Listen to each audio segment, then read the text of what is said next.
നമസ്കാരം പ്രിയമുള്ളവരെ, ഞാനിപ്പോൾ നിൽക്കുന്നത് തിരുവനന്തപുരം ജില്ലയിൽ നന്ദിയോട് ഗ്രാമപഞ്ചായത്തിൽ പച്ച പാലുവള്ളി എന്ന് പറയുന്ന സ്ഥലത്താണ്.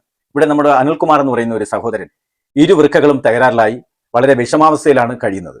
അദ്ദേഹത്തിന്റെ വീട്ടിലാണ് ഞങ്ങളിപ്പോൾ ഉള്ളത്. ആ കുടുംബാംഗങ്ങളുമായി നമുക്ക് സംസാരിക്കാം. നമസ്കാരം. എന്താണ് അനിൽകുമാറെ സംഭവിച്ചത്? എൻ്റെ പേര് അനിൽകുമാർ. 2 kidney damage. എങ്ങനെയാ ഇത്? എപ്പോഴാ സംഭവിച്ചത്? 3 വർഷത്തിൽ കൂടെ ആയി പറഞ്ഞിട്ട്. എപ്പോഴാ എങ്ങനെയാ അറിഞ്ഞത് കംപ്ലൈന്റ് ആണെന്ന്? BP കൂടി അങ്ങനെ ഹോസ്പിറ്റലിൽ പോയതാണ്. ടെസ്റ്റ് ചെയ്ത് നോക്കിയപ്പോൾ ക്രിയാറ്റിൻ കൂടി, അങ്ങനെ നേരെ മെഡിക്കലിൽ അയച്ചു. പോയി നോക്കിയപ്പോൾ മെഡിക്കൽ കോളേജ് എന്ന് പറയുമ്പോൾ തിരുവനന്തപുരം മെഡിക്കൽ കോളേജ് ആണോ? മകനാണല്ലേ? ഒരാള്? രണ്ടുപേരുണ്ട്. 2 മക്കളുണ്ട് അല്ലേ? 2 മക്കൾ. എത്രയിലൊക്കെ പഠിക്കുക അവര്? ഒരാൾ 7, ഒരാൾ 2.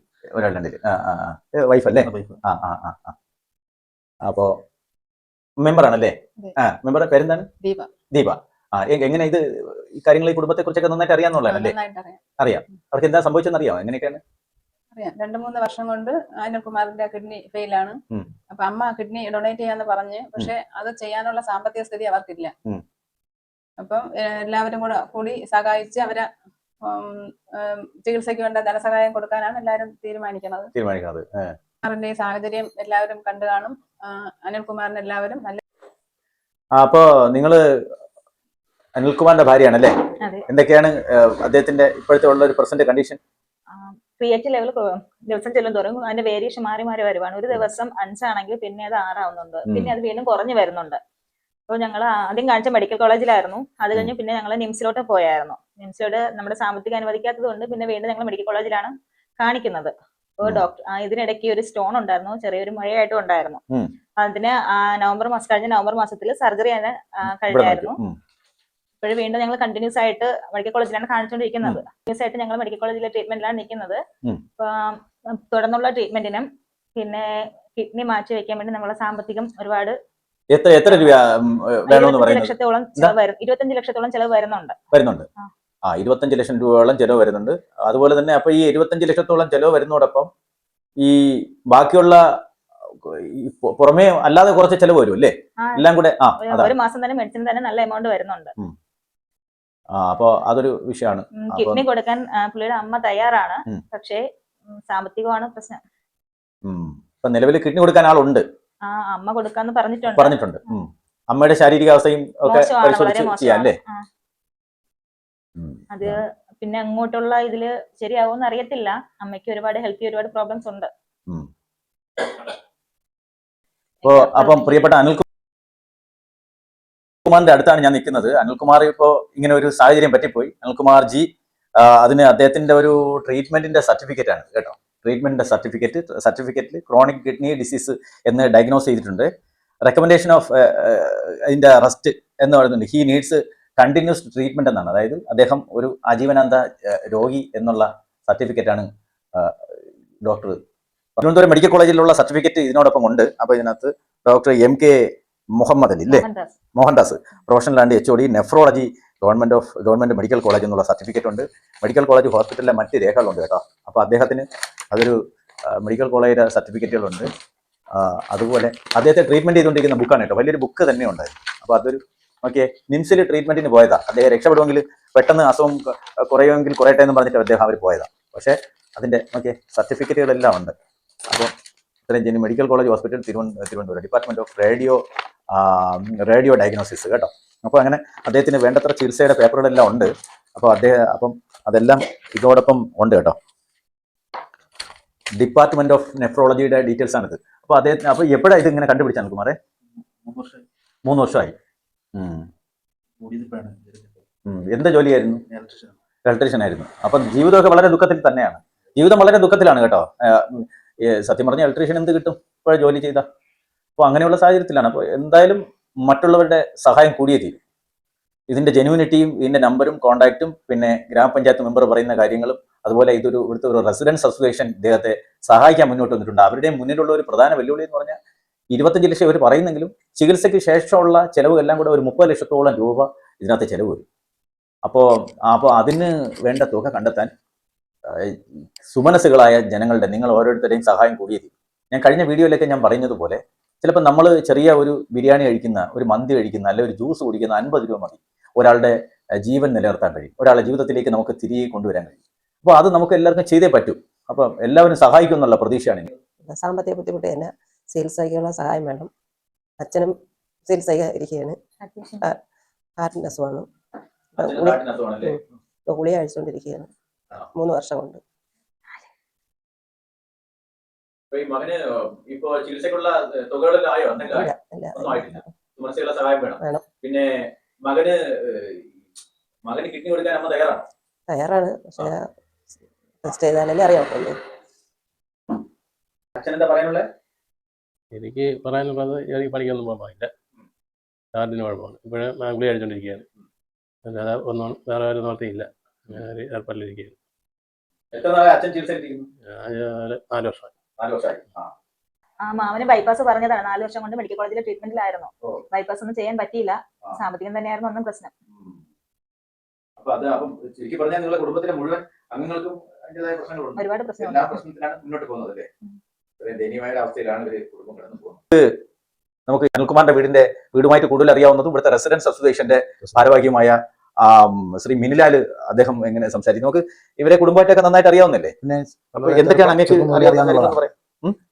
ഈ ഫാമിലി പിന്നെ അനിലിന്റെ അമ്മ എന്ന് പറയുന്നത് ഞങ്ങൾ ചെറുപ്പം മുതലേ അറിയുന്ന തൊട്ടടുത്ത് താമസിക്കുന്നവരാണ്. അപ്പൊ നമ്മളിപ്പോ ഞങ്ങൾ ഒരു 3-4 വർഷമായിട്ട് ഇവിടെ ഒരു റെസിഡൻസ് അസോസിയേഷൻ രൂപീകരിച്ചു. അതിന്റെ പ്രസിഡന്റാണ് ഞാൻ. ഇതുപോലെ ഒരു വിഷയം നേരത്തെ ഇവിടെ ഒരു വിഷ്ണു എന്ന് പറഞ്ഞൊരു പയ്യന് ഇതേപോലെ അവർക്ക് ഇതുമായി ബന്ധപ്പെട്ട് ചികിത്സയ്ക്കുണ്ടായിരുന്നു. അതിൽ നമ്മൾ അതിൽ ശരിക്കും ചെറിയ പ്രായമാണ്, വലിയ പ്രായമല്ല. 2 കുട്ടികൾ, വളരെ ചെറിയ പ്രായത്തിലുള്ള കുട്ടികൾ. അതുപോലെ തന്നെ കുടുംബത്തിന്റെ പശ്ചാത്തലം അവർ തന്നെ സൂചിപ്പിച്ചു. ഗോവിയണ്ണന് പിന്നെ ഹാർട്ടിന്റെ അസുഖമാണ്, ഹാർട്ട് പേഷ്യൻ്റാണ്, 4 വർഷമായി ചികിത്സ നടത്തുന്നു. അതുപോലെ തന്നെ ചേച്ചി പിന്നെ അനിലിന്റെ അമ്മ തൊഴിലുറപ്പുമായി ബന്ധപ്പെട്ട് തൊഴിലുറപ്പ് പണികൾക്കൊക്കെ പോയിട്ടാണ് ഇപ്പോൾ ഈ കുടുംബം അതിന്റെ നിത്യ ചെലവുകൾ നടന്നു പോകുന്നത്. അതിന് പ്രശ്നം കുടുംബത്തിന്റെ സാമ്പത്തിക സ്ഥിതിയൊക്കെ ആകെ താറുമാറാക്കിക്കൊണ്ടുള്ള ഒരു വിഷയമാണ് അനിലിന്റെ ഈ ഒരു അസുഖവുമായി ബന്ധപ്പെട്ട് വന്നിരിക്കുന്നത്. അദ്ദേഹത്തിന് 2 കിഡ്നിയും കംപ്ലൈന്റ് ആണ് അല്ലേ? 2 കിഡ്നിയും കംപ്ലൈന്റ് ആണ്. കുറച്ചു കാലം ഗൾഫിൽ ജോലി ചെയ്തിരുന്നതാണ്. അപ്പൊ അവിടെയും ജോലിക്കിടയിൽ അസ്വസ്ഥതകൾ വന്നതിന്റെ അടിസ്ഥാനത്തിലാണ് ഇവിടെ വരികയും, ഈ ഗൾഫിലെ ജോലി എന്ന് പറയുന്നത് വലിയ ജോലിയൊന്നും അല്ലായിരുന്നു. പിന്നെ മാസം ജീവിച്ച് പോകാൻ പറ്റുന്ന ഒരു വരുമാനം കൊണ്ട് മാത്രമേ ഉണ്ടായിരുന്നുള്ളൂ. അതുകൊണ്ട് വലിയ നേട്ടങ്ങളൊന്നും ഉണ്ടായിരുന്നില്ല. സാധാരണ ഒരു പ്രവാസി എന്നുള്ളതേ നമുക്ക് അതിൽ കണക്കാക്കാൻ പറ്റത്തുള്ളൂ. പക്ഷെ ഇപ്പൊ വന്ന് 3 വർഷമായിട്ട് പിന്നെ നാട്ടിൽ വന്നിട്ട് ഈ ഒരു രോഗം അതിന്റെ പിന്നാലെയാണ്. അനിലിന്റെ വൈഫ് ഒരു ചെറിയ സ്ഥാപനത്തിലൊക്കെ ജോലി ചെയ്തിരുന്നതാണ്. ഇപ്പോൾ കൊണ്ടുപോകാൻ ഈ ഹോസ്പിറ്റലുമായി ബന്ധപ്പെട്ട് പോകുന്നതിനനുസരിച്ച് അവരുടെ ജോലിയും നഷ്ടപ്പെട്ട അവസ്ഥയിലാണ്. അപ്പോൾ വളരെ ദുരിതമാണ് ഈ കുടുംബത്തിന്റെ അവസ്ഥ. അതിൻ്റെയോടൊപ്പം ഈ ഒരു ഭീമമായ തുക നമുക്ക് ഈ പിന്നെ ഇതിന്റെ ചെലവുകൾക്കായി വരും. നമുക്കറിയാം, ഇത്ര ലക്ഷം രൂപ ആകും എന്ന് ചെലവിന് പറഞ്ഞാലും, ചികിത്സ ചെലവ് പറഞ്ഞാലും അതിന്റെ മറ്റ് അനുബന്ധ ചെലവുകൾ അതൊന്നും കണ്ടെത്താൻ അവർക്ക് കുടുംബപരമായിട്ട് കഴിയുന്ന ഒരു അവസ്ഥയിലല്ല. അപ്പോൾ എല്ലാ തരത്തിലും ഉള്ള സഹായം നമുക്ക് ചെയ്തു കൊടുക്കേണ്ടി വരും. അത് ഞങ്ങളുടെ റെസിഡൻസ് എന്ന് പറയുമ്പോൾ ഒരു വലിയൊരു വലിയ സാമ്പത്തികമുള്ള ആൾക്കാർ അധിവസിക്കുന്ന ഒരു മേഖലയല്ല, സാധാരണക്കാരാണ്. അപ്പോൾ ഇവിടെയും നമുക്കൊരു ലിമിറ്റ് ഉണ്ട് കണ്ടെത്തുന്നതിന്. അതുകൊണ്ട് തന്നെ പല പത്രങ്ങളിലും നമ്മൾ കൊടുത്തു, വാർത്തകൾ കൊടുത്തെങ്കിലും വലിയ സഹായങ്ങൾ നമുക്ക് എത്തിയിട്ടില്ല. അപ്പോൾ ഇത് ഒരു വലിയ സഹായത്തിനുള്ളൊരു എല്ലാവരെയും പക്കലേക്ക് ഈ സന്ദേശം എത്തുകയും എല്ലാവരുടെ ഭാഗത്തുനിന്നും ഒരു നിർലോഭമായ സഹായം ഉണ്ടായാൽ മാത്രമേ ഈ കുടുംബത്തിനെ നമുക്ക് രക്ഷിച്ചെടുക്കാൻ പറ്റത്തുള്ളൂ. 2 കുട്ടികളുടെ ഭാവി അത് വളരെ കാര്യമാണ്. അതുപോലെ തന്നെ അനിലിൻ്റെ അച്ഛനും ഒരു ഹൃദയ ശസ്ത്രക്രിയയൊക്കെ പറഞ്ഞിരുന്ന ആളാണ്. അതൊന്നും സാമ്പത്തികം ഇല്ലാത്തതുകൊണ്ട് തന്നെ നീട്ടി കൊണ്ടുപോകുകയും മരുന്നിന്റെ ബലത്തിലാണ് ഇങ്ങനെ കടന്നു പോകുന്നത്. നിത്യ ചെലവ് നടക്കുന്നത് അമ്മയുടെ തൊഴിലുറപ്പുമായി ബന്ധപ്പെട്ട വരുമാനമാണ്. അത് നമുക്കറിയാം എത്രയാണ് അതിനുള്ള വരുമാനമുള്ളത്. പക്ഷെ അതും ഈ ഒരു അവർ തന്നെ മകന് ഇത് ദാനം ചെയ്യാൻ തയ്യാറായി വന്നിരിക്കുന്നു. അപ്പോൾ അതിന്റെ ചെലവുകൾ, അവരുടെ ആരോഗ്യവും ഒക്കെ നമുക്ക് നോക്കേണ്ടതുണ്ട്. ചെലവ് വരുമ്പോൾ എല്ലാം അത് ഉൾപ്പെടെ ആയിരിക്കണം. നമുക്ക് വലിയൊരു ഭീമമായ തുക ഉണ്ടെങ്കിൽ മാത്രമേ ഇത് രക്ഷപ്പെടുത്തിയെടുക്കാൻ പറ്റത്തുള്ളൂ. എല്ലാവരുടെയും സഹായം, എല്ലാ ജനവിഭാഗങ്ങളുടെയും വലിയൊരു സഹായം എല്ലാവരുടെയും ഭാഗത്തുനിന്ന് ഉണ്ടാകണം. ആത്മാർത്ഥമായി എല്ലാവരും അതിനുവേണ്ടി ഒന്ന് പരിശ്രമിക്കണം എന്നുകൂടി അഭ്യർത്ഥിക്കുന്നു. വിവിധ സംഘടനകളുണ്ട്, സാമൂഹ്യ പ്രവർത്തകരുണ്ട്, പാലിയേറ്റീവ് പോലുള്ള സംവിധാനങ്ങളുണ്ട്. എല്ലാം നമ്മുടെ നാട്ടിൽ ഒരുപാടേറെ ഇത്തരം സഹായങ്ങൾ ചെയ്യുന്ന സമിതികളുണ്ട്. എല്ലാവരും ഇതൊരു അറിയിപ്പായും ഇതൊരു അഭ്യർത്ഥനയായും ഏറ്റെടുക്കണം എന്ന് അഭ്യർത്ഥിക്കുന്നു. ഞങ്ങൾ വളരെ ചെറുപ്പം മുതൽ ഞങ്ങൾ അങ്ങോട്ടും ഇങ്ങോട്ടും അറിയാവുന്നവരാണ് ഈ കുടുംബത്തിന്റെ അവസ്ഥയും സാഹചര്യങ്ങളും ഒക്കെ. അദ്ദേഹത്തിന്റെ പിതാവ് കഴിഞ്ഞ എക്സിക്യൂട്ടീവ് കമ്മിറ്റിയിൽ ഈ അനിൽകുമാറിന്റെ വിഷയം അവിടെ പറഞ്ഞിട്ടുണ്ട്. ഈ നന്ദിയോട് പെരിങ്ങമല പഞ്ചായത്തിലെ മുഴുവൻ അസോസിയേഷനോട് ബന്ധപ്പെട്ട് ഒരു സാമ്പത്തിക സഹായ സ്വരൂപമാണ്. അതിനെക്കുറിച്ച് ഞങ്ങൾ അവതരിപ്പിച്ചിട്ടുണ്ട്, ആലോചിച്ചിട്ടുണ്ട്. അതോടൊപ്പം തന്നെ നമ്മുടെ ഞാൻ താമസിക്കുന്ന പ്രദേശത്തെ റെസിഡൻസ് അസോസിയേഷനാണ് തീർച്ചയായും മുൻകൈ എടുക്കേണ്ടത്. പക്ഷേ നേരത്തെ ഇവിടെ സൂചിപ്പിച്ചതുപോലെ അസോസിയേഷന്റെ മാത്രം പരിധിയിൽ ഒതുങ്ങുന്ന കാര്യമല്ല. അതുകൊണ്ട് തന്നെ നമ്മുടെ തദ്ദേശ സ്വയംഭരണ സ്ഥാപനങ്ങളിലെ ജനപ്രതിനിധികൾ, അതുപോലെ MLA അടക്കം MP അടക്കമുള്ളവർ ഇതിനകത്ത് ഇടപെട്ടെങ്കിൽ മാത്രമേ ഇത്രയും വലിയൊരു തുക നമുക്ക് സമാഹരിക്കാൻ കഴിയുള്ളൂ. അദ്ദേഹത്തിന്റെ പിതാവെന്ന് പറയുന്നത് നമ്മുടെ നന്ദിയോട് മാർക്കറ്റിൽ ആദ്യം മൺകലം കച്ചവടം ചെയ്യുന്ന ആളാണ്. അദ്ദേഹത്തിന് ഒരു 4 വർഷത്തിന് മുമ്പ് ഒരു ചെറിയ അറ്റാക്ക് വന്നു. തുടർന്ന് മെഡിക്കൽ കോളേജിൽ കൊണ്ടുപോയി ബൈപ്പാസ് വേണമെന്നാണ് ആവശ്യപ്പെട്ടിരുന്നത്. പക്ഷേ കുടുംബത്തിന്റെ അന്നത്തെ സാമ്പത്തിക സാഹചര്യം അനുസരിച്ച് ബൈപ്പാസ് ചെയ്യാൻ സാധിച്ചില്ല. ഇപ്പോൾ മരുന്നുകളിലൂടെ ജീവിക്കുന്നത്. അദ്ദേഹത്തിന്റെ അനിൽകുമാറിന്റെ അമ്മയും ഒരു രോഗിയാണ്. അവിടെ പറഞ്ഞതുപോലെ തൊഴിലുറപ്പ് തൊഴിലാളിയാണ്. പിന്നെ അനിൽകുമാറിന്റെ വൈഫ് പാലോട് ഒരു ചെറിയ കടയിൽ പോയിക്കൊണ്ടിരുന്നതാണ്. ഈ അനിൽകുമാറിനെ നിരന്തരം ആശുപത്രിയിൽ കൊണ്ടുപോകുന്നത് മറ്റാവശ്യങ്ങളൊക്കെ ഉള്ളത് കാരണം അവർക്കും ആ ജോലി ഉപേക്ഷിക്കേണ്ടി വന്നു. അപ്പോൾ തീർച്ചയായും അദ്ദേഹത്തിന്റെ കുടുംബത്തിനെ നമുക്ക് വീണ്ടെടുക്കണം. അദ്ദേഹത്തിന്റെ കുടുംബത്തിനെ സംരക്ഷിക്കണം. അതിനുവേണ്ടി ഒരു വലിയ പ്രവർത്തനം, കൂട്ടായ പ്രവർത്തനം എല്ലാ മേഖലയിൽ നിന്നും ഉണ്ടാവണം. അത് പ്രാറ്റിന്റെ മേഖലയിൽ നിന്ന് ഉണ്ടാകുന്നതിന് വേണ്ടിയുള്ള മുൻകൈ തീർച്ചയായും എടുക്കുന്നതാണ്. അതോടൊപ്പം തന്നെ നന്ദിയോട് കേന്ദ്രമാക്കി പ്രവർത്തിക്കുന്ന പാലിയേറ്റീവ് സംഘടന 2 സംഘടനകളുണ്ട്. 2 സംഘടനകളെയും ഇവരും അറിയിച്ചിട്ടുണ്ട്. അവരെയും കൂടി ചേർത്ത് നിർത്തി ഈ നേരത്തെ പറഞ്ഞതുപോലെ പഞ്ചായത്ത് മെമ്പർ അടക്കമുള്ളവരെയൊക്കെ നേതൃത്വം കൊടുത്ത് ഒരു ജനകീയ കമ്മിറ്റി രൂപീകരിക്കണം എന്നുള്ളത് കൂടി. ഒരു ജനകീയ കമ്മിറ്റി രൂപീകരിച്ചാൽ മാത്രമേ ഇത്രയും വലിയൊരു തുക നമുക്ക് സമാഹരിച്ചെടുക്കാൻ സാധിക്കുകയുള്ളൂ.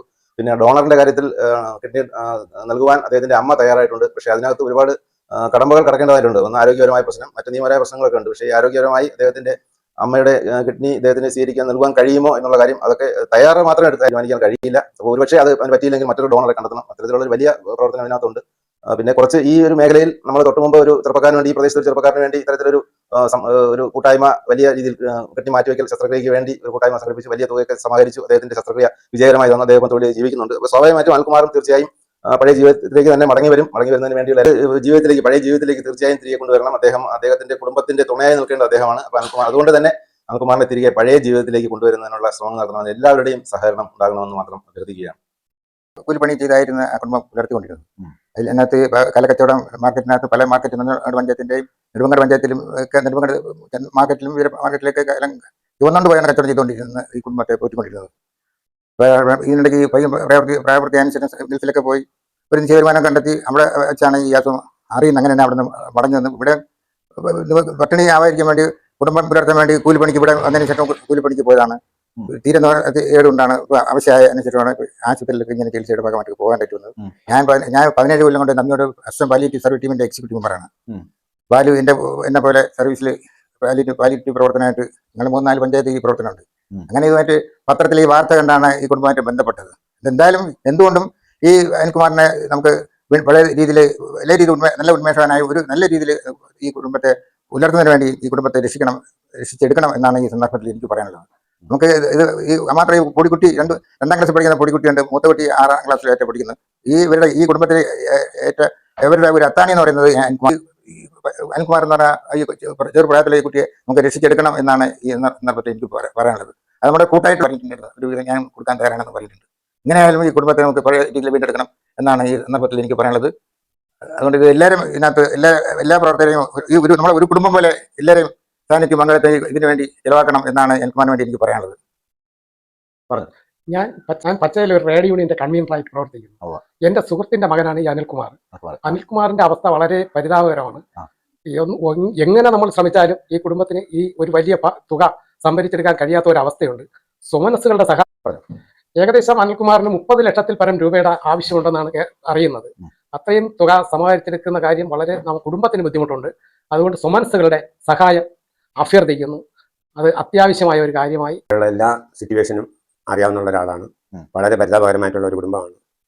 അവർക്ക് ഈ ചികിത്സയ്ക്ക് വേണ്ടിയിട്ട് 35 ലക്ഷം രൂപയോളം ഉണ്ടാക്കാനുള്ള യാതൊരു കഴിവുമില്ലാത്ത ഒരു കുടുംബമാണ്. ഇത് കാണുന്ന എല്ലാ സുമനസ്സുകളും ഇവർക്ക് വേണ്ടിയിട്ട് ഒരു സഹായം ചെയ്യണമെന്ന് ഞാൻ അഭ്യർത്ഥിക്കുകയാണ്. അല്ലാതെ അവരെ കൊണ്ട് ഇതിന് കഴിയില്ല. ഇതെല്ലാവരും കണ്ട് ഇതിന് ഒരു സഹായം ചെയ്യണമെന്ന് ഞാൻ വിനീതമായി അഭ്യർത്ഥിക്കുകയാണ്. എല്ലാവർക്കും ഇതിന് മനസ്സുണ്ടാകട്ടെ. അനിൽകുമാറിന്റെ വീടിന്റെ തൊട്ടടുത്താണ് എന്റെ വീട്. ഒരു 33 വർഷം കൊണ്ട് എനിക്ക് ഈ വീടുമായിട്ട് അറിയാം. ഈ വീട്ടില് അച്ഛനുണ്ട്, മകനുണ്ട്. ഇവർ രണ്ടുപേരും ജോലിക്കാരായിരുന്നു. അച്ഛൻ കടയിൽ നന്ദിയുടെ ചന്തയിൽ കള്ളക്കച്ചവടമാണ്. കഴിഞ്ഞ മകന് ഇലക്ട്രീഷ്യൻ ആയിരുന്നു. അത് കഴിഞ്ഞ് ഗൾഫിൽ രാജ്യത്തേക്ക് പോയി വന്ന് അവിടെ വെച്ച് ഈ അസുഖമുണ്ടായി. എനിക്ക് അസുഖമുണ്ടായി ഭവനത്തിലുണ്ട്. ഇപ്പൊ അച്ഛനും മോനും ഭവനത്തിലാണ് ഉള്ളത്. അവർക്ക് ജോലിക്ക് പോകാൻ കഴിയുന്നില്ല. അമ്മയുണ്ട്. അമ്മയുടെ തൊഴിൽ സ്ഥാപനത്തിൽ പണിയുണ്ടായിരുന്നു. പക്ഷേ ആ സാഹചര്യം അനുസരിച്ച് പണി നഷ്ടപ്പെട്ടു. ഇപ്പം വൈഫിനും പണിയില്ല. ഇവിടെ അമ്മയുടെ ഒരു വരുമാനം കൊണ്ട് മാത്രമാണ്, തൊഴിലുറപ്പിന്റെ വരുമാനം കൊണ്ട് മാത്രമാണ് ഇത് കഴിഞ്ഞോട്ട് പോകുന്നത്. ഇത് ഭയങ്കര ബുദ്ധിമുട്ടാണ്. ജീവിതം മുമ്പോട്ട് പോകാൻ വലിയ ബുദ്ധിമുട്ടാണ്. ഒരു കുടുംബം ഒരു തരത്തിൽ മുമ്പോട്ട് പോകാൻ പറ്റാത്തൊരു സാഹചര്യമാണ് ഇപ്പോൾ കഴിഞ്ഞുകൊണ്ട് പോകുന്നത്. നിത്യവൃത്തിക്ക് വരെ കഴിവില്ല, അങ്ങനെ കഴിയുകയാണ്. അനിൽകുമാറിന്റെ മക്കളുണ്ട്, രണ്ട് പൊടിക്കുഞ്ഞുങ്ങളാണ് പഠിക്കുന്നത്. അനിൽകുമാറിന് അധികം പ്രായമൊന്നും ആയിട്ടില്ല, ഒരു ചെറുപ്പക്കാരനാണ്. നമ്മുടെ ഈ ദേശത്ത് നല്ലൊരു ചെറുപ്പക്കാരനാണ്, ഒരു ശല്യമില്ലാത്ത ഒരു നല്ലൊരു ചെറുപ്പക്കാരനാണ്. പിന്നെ അതുപോലെ തന്നെ പിന്നെ ഈ ഇതിന്റെ ആവശ്യത്തിനായി ഈ ചെലവിനൊക്കെയായി ഒരു 10-40 ലക്ഷത്തോളം രൂപ ചെലവ് വരും. അത്രയും രൂപ ഇവർ സ്വരൂപിക്കാനോ കണ്ടുപിടിക്കാനോ ഇവർക്ക് കഴിവില്ല. അപ്പം ഈ കാണുന്ന സ്വയം മനസ്സുകൾ ഇവരെ സഹായിക്കണം.